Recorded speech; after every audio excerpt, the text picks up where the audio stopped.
이제는 굳이 론신이라는 기업을 소개하면서 그들의 기술력과 생산력에 감탄을 할 필요성을 못 느끼고 있습니다. 이미 알고 계신 분들은 시대가 바뀌었음을 일찍이 체감하고 새로운 문물을 받아들이고 계십니다. 이분들로 인해 자연스럽게 한국 모터사이클 시장은 변화할 것입니다. 이런 변화에 첫 스타트를 끊어 놓았으면 충분합니다. 객관적인 자료와 실물의 품질에서 뿜어져 나오는 완성도는 직접 느껴보면 시대가 바뀌었음을 체감할 수 있습니다. 그래서 앞으로는 힘을 빼가며 설명하려 들지 않을 것입니다. 알 사람들은 충분히 알아보았고 알기 싫어하는 사람들에게 억지로 설득해갈 필요성을 못 느끼고 있으니까요. 보그 500AC와 함께하는 소중한 나날들이 어느덧 한 달이 다 되어가고 있습니다. 짧지만 벌써부터 정이 들어 모델명인 500AC라기보다 개인적으로는 소닉이라고 부르고 있습니다. 시퍼런게 민첩하기는 엄청나게 민첩하니 어울린다고 생각이 듭니다.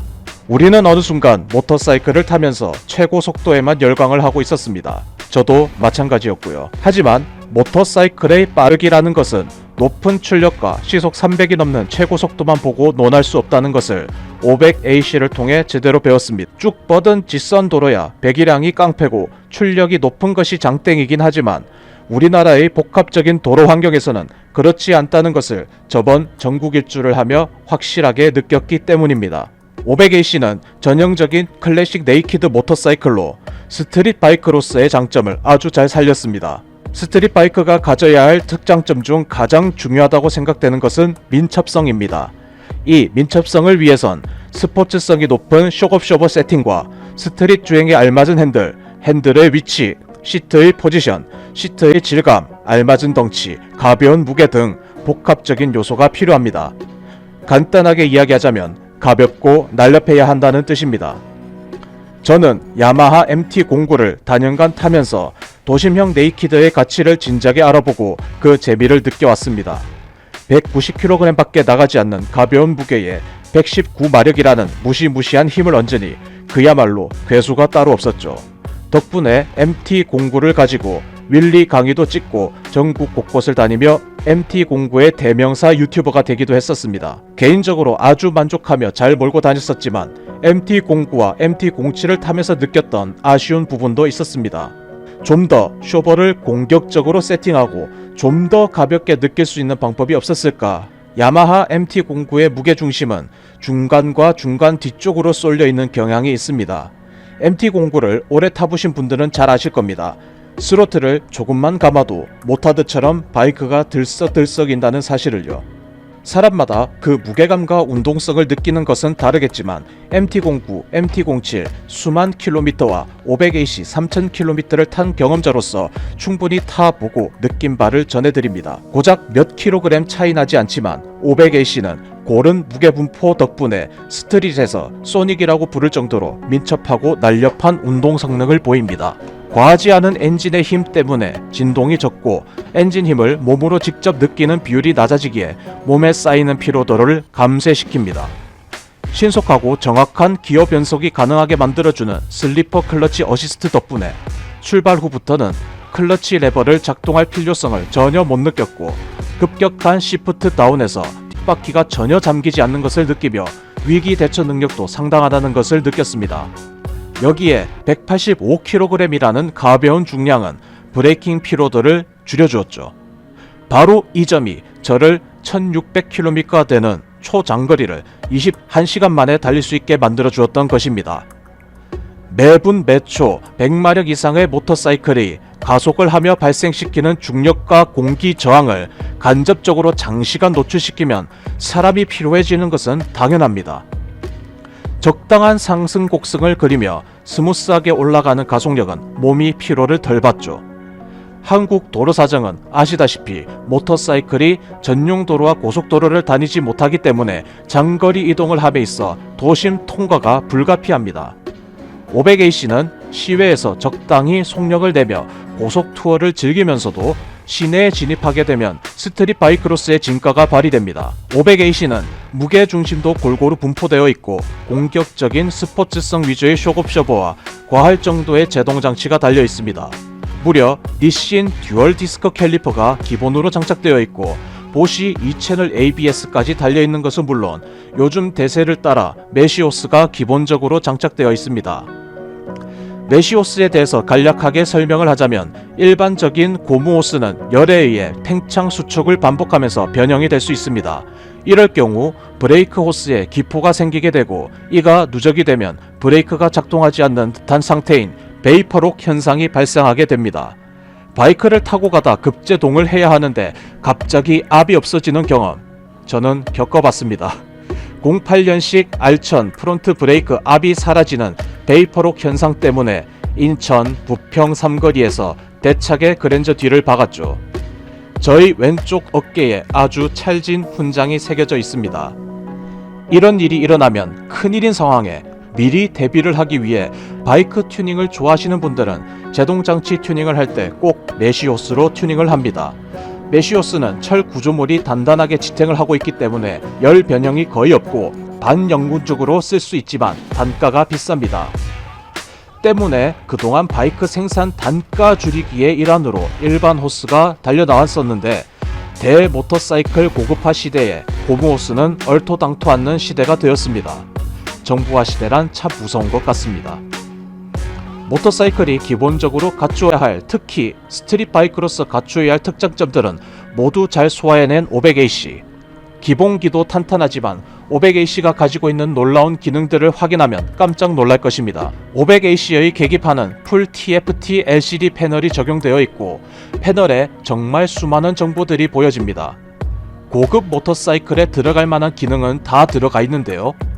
차량 고장 진단을 실시간으로 모니터링 해주는 것은 기본이고 편의사항으로 타이어 공기압 측정기인 TPMS가 장착되어 있습니다. 계기판에 조도 센서가 장착이 되어 있어 주행 환경에 따라 밝을 때와 어두울 때 LCD의 광량이 조절되는 기능이 있고 차량의 상태를 한눈에 볼 수 있는 전시창 기능도 마련되어 있습니다.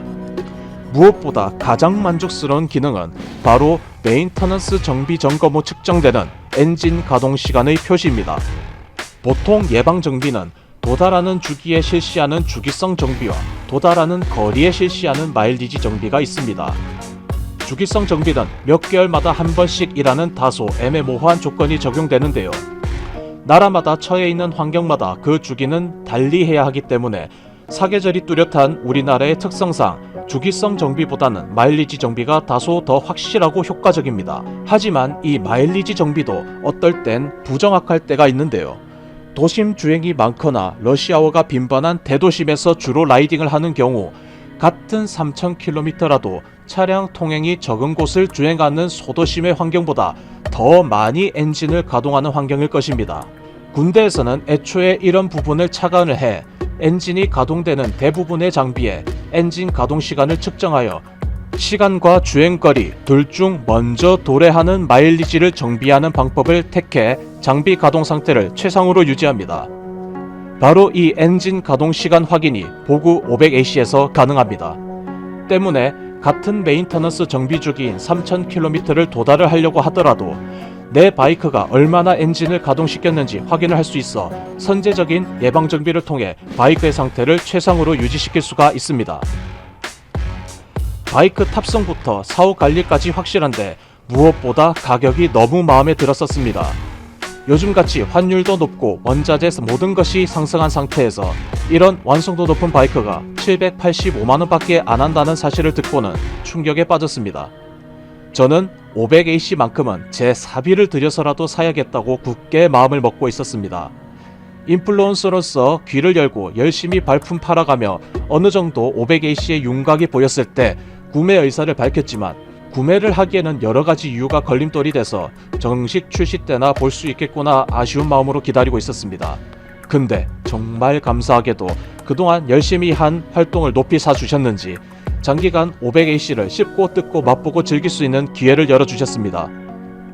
덕분에 지금 소니기의 상태창은 엔진 가동 26시간 만에 2140km를 달렸다는 조금 황당한 데이터가 기록되어 있습니다.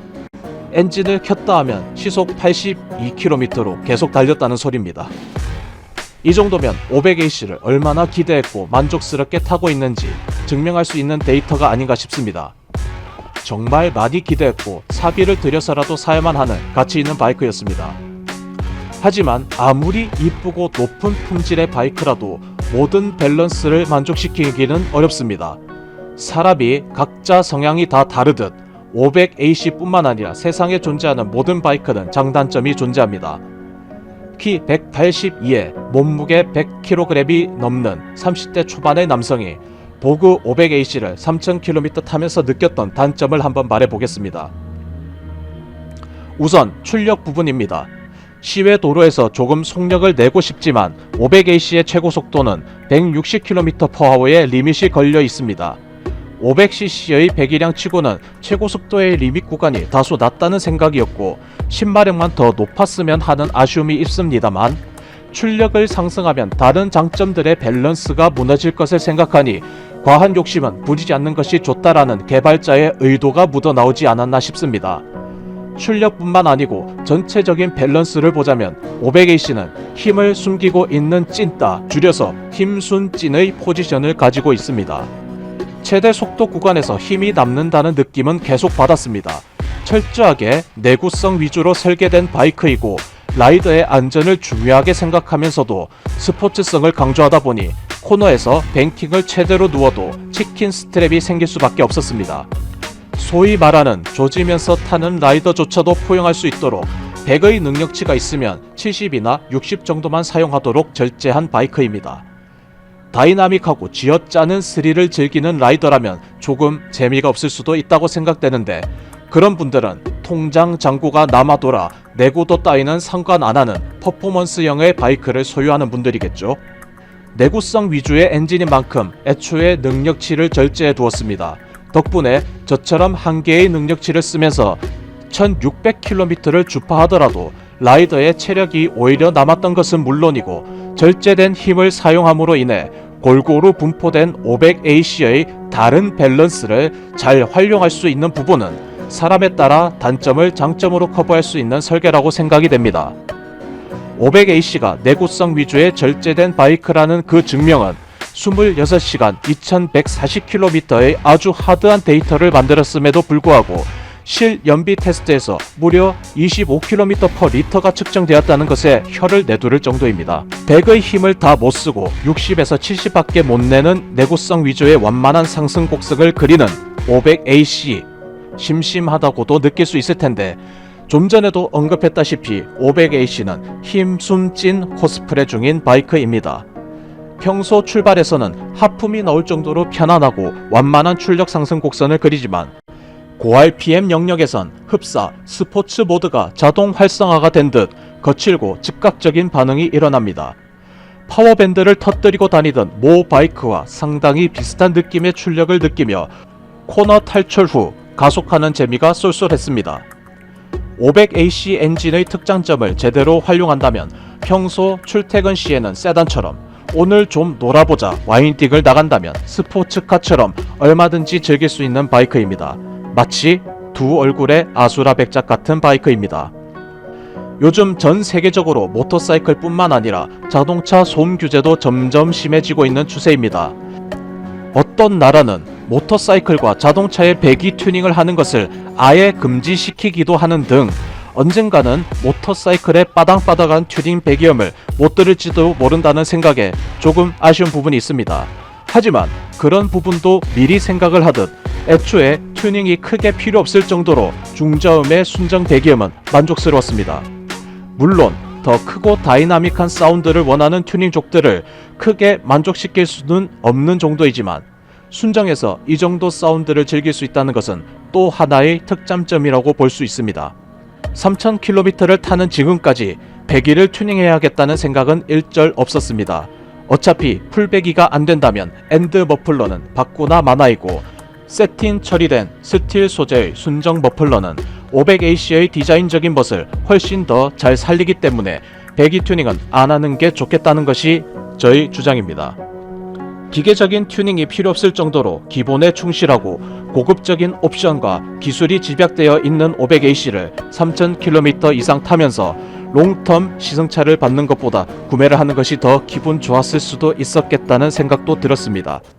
시내에 세워두면 압도적인 디자인에 정신을 못 차리고 넋놓고 바라보는 사람들을 관전하는 재미도 있고, 결국은 타면서의 만족도가 상당했기 때문에 길게 보고 탈만한 가치가 있는 바이크라고 생각을 붙였으니까요.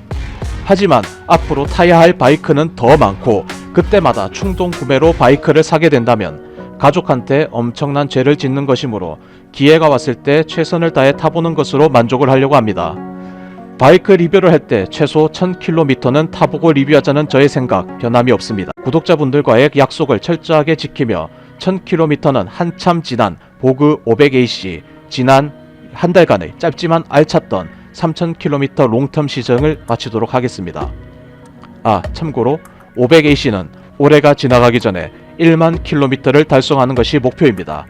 일할 때는 확실하게 하는 오토바이에 미친 남자 박무육이었습니다. 시청 감사드립니다.